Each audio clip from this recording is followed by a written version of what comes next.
ഞാനിപ്പോൾ നിൽക്കുന്നത് നമ്മുടെ സ്ലോവാക്യയിലുള്ള ഒരു ടൂറിസ്റ്റ് പ്ലേസിലാണ്. ഈ സ്ഥലത്തിന്റെ പ്രത്യേകത എന്ന് പറഞ്ഞു കഴിഞ്ഞാൽ ഇപ്പം ഞാൻ നിൽക്കുന്നത് നദിന്റെ നടുവിലാണ്. സത്യം പറഞ്ഞു കഴിഞ്ഞാൽ ഈ നടുവെന്ന് പറഞ്ഞു കഴിഞ്ഞാൽ ഈ നദി കംപ്ലീറ്റ് എന്താ ഇപ്പോൾ ഒരു ഫ്രോസൺ ആയിട്ട് കിടക്കുകയാണ്. അപ്പോൾ ഇതിന്റെ റീസൺ എന്ന് വെച്ച് കഴിഞ്ഞാൽ ഇവിടുത്തെ ക്ലൈമറ്റ് സംഭവങ്ങളൊക്കെ തന്നെയാണ്. പക്ഷേ ഇത് one of the most tourist place ആണ്. അപ്പോൾ എല്ലാവരും വിസിറ്റ് ചെയ്യാൻ പറ്റുന്ന ആളുകൾ തീർച്ചയായിട്ടും ഇവിടെ വരണം.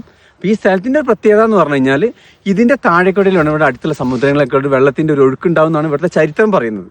അപ്പോൾ ഇതൊരു മോസ്റ്റ് വാണ്ടഡ് ടൂറിസ്റ്റ് പ്ലേസ് ആണ്. ഇപ്പം എല്ലാവരും ഇവിടെ കഴിയുന്ന ആൾക്കാർ യൂറോപ്പിലോ പോളണ്ട് സ്ലോവാക്യ ഒക്കെ നിയർ ബൈ ഉള്ള ആൾക്കാർ തീർച്ചയായിട്ടും ഇവിടെ വന്നിട്ട് ഈ സ്ഥലം ഒന്ന് വിസിറ്റ് ചെയ്യണമെന്ന് എൻ്റെ ഒരു ഹ്യൂജ് റിക്വസ്റ്റ് ആണ്. അടിപൊളി പ്ലേസ് ആണ്. ഞങ്ങൾ 4 പേര് വന്നിട്ടുണ്ട്. അതേ ആ കാണുന്ന പോർഷൻസിലോട്ടാണ് നമ്മൾ ഹൈക്ക് ചെയ്ത് കയറേണ്ടത്. ശരിക്കും പറഞ്ഞാൽ ഒരുപാട് ആൾക്കാർ ഇവിടെ വിസിറ്റ് ചെയ്യുന്ന വെച്ചാൽ അതിന്റെ മുകളിലോട്ട് കയറാൻ വേണ്ടിയിട്ടാണ്. പക്ഷെ നമ്മളെ കൊണ്ട് നടക്കൂല കേട്ടാ. നമ്മൾ ഇവിടെ ഇങ്ങോട്ട് കയറിയപ്പോൾ തന്നെ നമ്മൾ ഏകദേശം ഫ്ലാറ്റ് ആയിട്ടുണ്ട്. അപ്പം നമുക്ക് ഇതാ ഇൻഷാല്ല കഴിയുന്ന ആളുകളൊക്കെ ജസ്റ്റ് ഗോ.